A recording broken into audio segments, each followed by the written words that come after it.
Lo-Fi Beats for Work or Study by Harry Kunzru. I've written in many places, some wonderful, others makeshift or uncomfortable. I've written on trains and in hotel rooms, at ergonomically perfect desks and on laptops balanced on my knees. I once spent a few days working at a table in the middle of a vast, empty factory in France. I still dream about a hut on a remote Scottish island with no internet access or cell phone reception, where I sat at my desk and watched the sun set over the sea. Wherever I am, one constant presence is noise. I don't believe I'm unduly sensitive to it, though I certainly will hunt for a mysterious electronic hum in a hotel room or end up nodding my head to the off-kilter rhythm of a washing machine. For several years in London, I lived next door to a boy who made terrible techno music in his bedroom studio. As I tried to concentrate on my work, the walls of my study would vibrate with bass. It was the music's ineptness, as much as its volume, that made it unbearable. The sweltering summer I first moved to New York, I lived near ground level in the East Village. When I couldn't stand the elderly air condition blasting in my ear, I opened the window, and it was as if the street leapt into the room.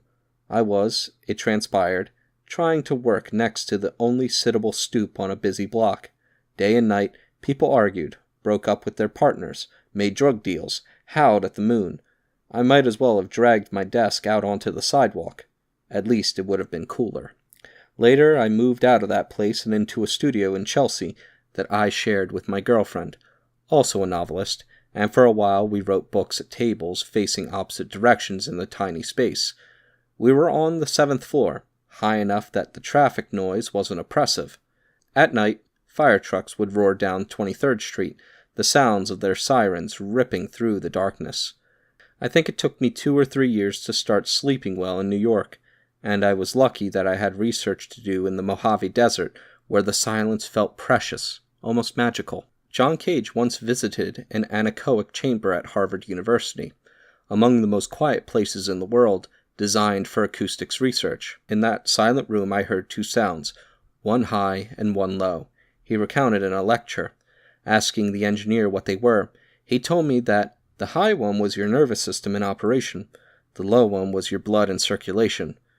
Craving this experience, I persuaded someone to give me access to an anechoic chamber at a university in Berlin. It was an almost monumental space, designed for testing engines. Bathed in warm yellow light, like a 70s science fiction set, it was essentially a large cube lined with baffles and a wire mesh floor suspended across it, the drop underfoot being the same as the clearance overhead. The chamber's engineer was going on his lunch break and said that I could spend an uninterrupted hour inside. He showed me the trick to opening the door in case the experience got too intense. Sometimes people didn't even last a few minutes, he said. I put on a blindfold and lay down on the springy wire floor. The absolute absence of sound was disconcerting. Soon enough, I heard a high tone. I surmised from reading about Cage that this was probably not the music of my nervous system, but rather a sign of minor hearing damage. I also began to hear a whooshing noise as my heart pumped out blood and pulled it back again. It was revelatory, but also odd. I could imagine my brain flipping and processing this absence of sound as something positive, a pressure that was crushing, bearing down on my skull. I began to understand why extended sensory deprivation is a form of torture. In the real world, there's always sound. The goal for a writer, or anyone trying to concentrate, is not achieving absolute silence, but finding or creating an acoustic environment where you can get into the zone, what some psychologists refer to as a flow state.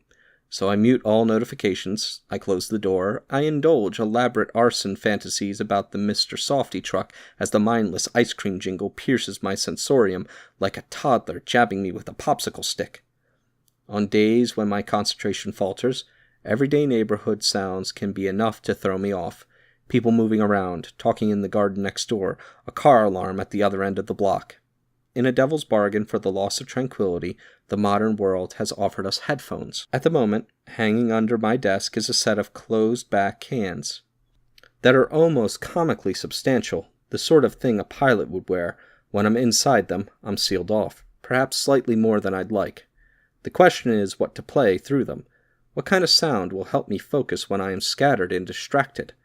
When I'm working, I do not listen to music in the normal way.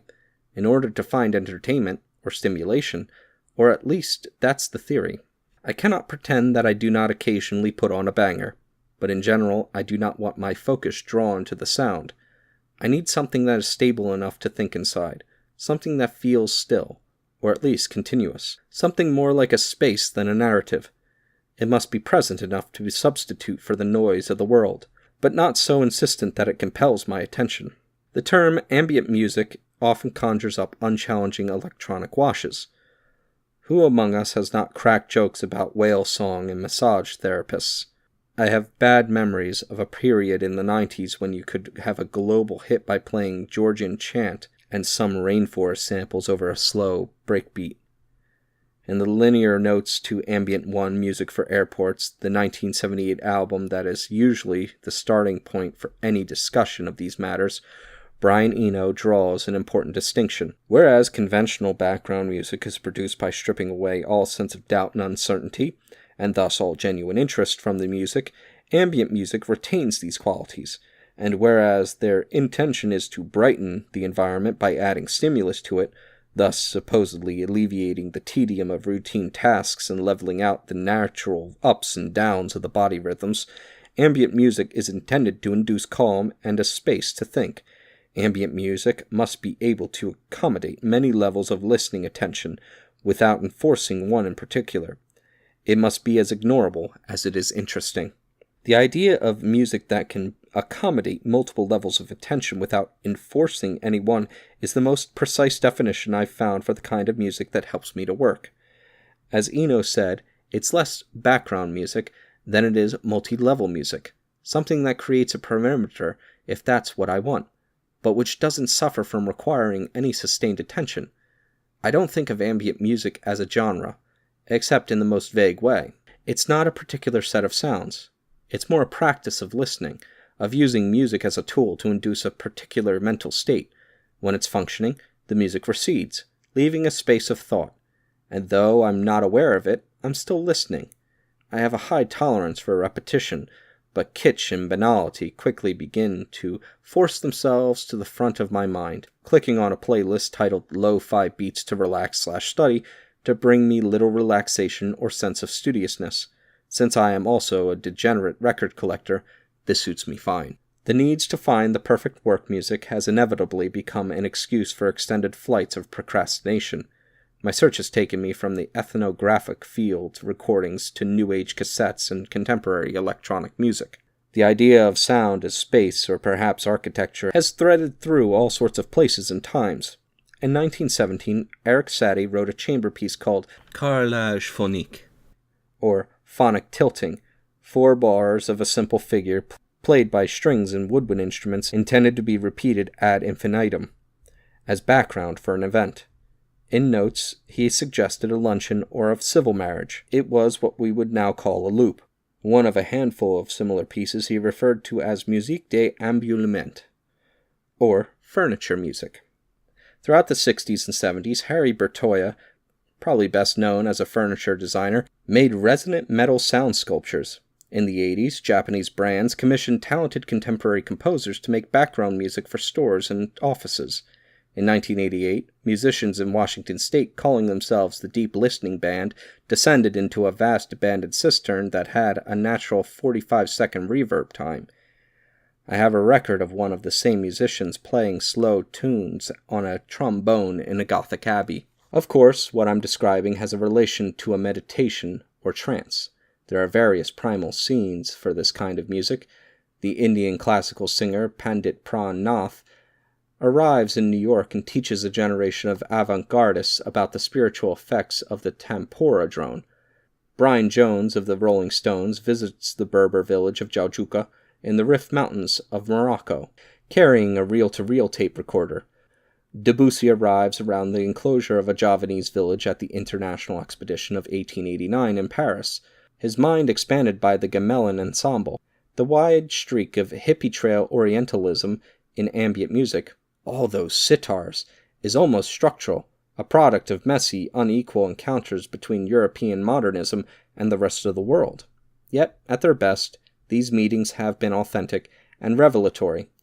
I would like to see, Debussy once said.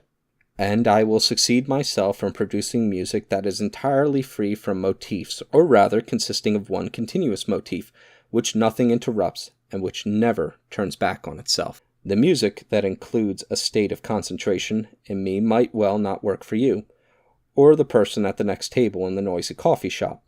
There are pieces that are as central to my writing life as the office chair I sit on and, in some ways, as little regarded. They can jumpstart me from distraction to focus, but I suspect their power is partly a function of how and how much I've listened to them.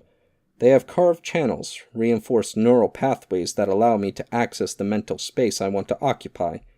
Looking for this music has, as a sort of byproduct, introduced me to so many cultural subcurrents that I will probably spend the rest of my life exploring all the tributaries. As I write, I'm listening to a heavy analog drone produced by a French composer, Eliane Radig, a serious practitioner of Tibetan Buddhism, and I'm also really distracted, even disturbed, because I just discovered that some sicko has posted a 12-hour loop of the Mr. Softy jingle online.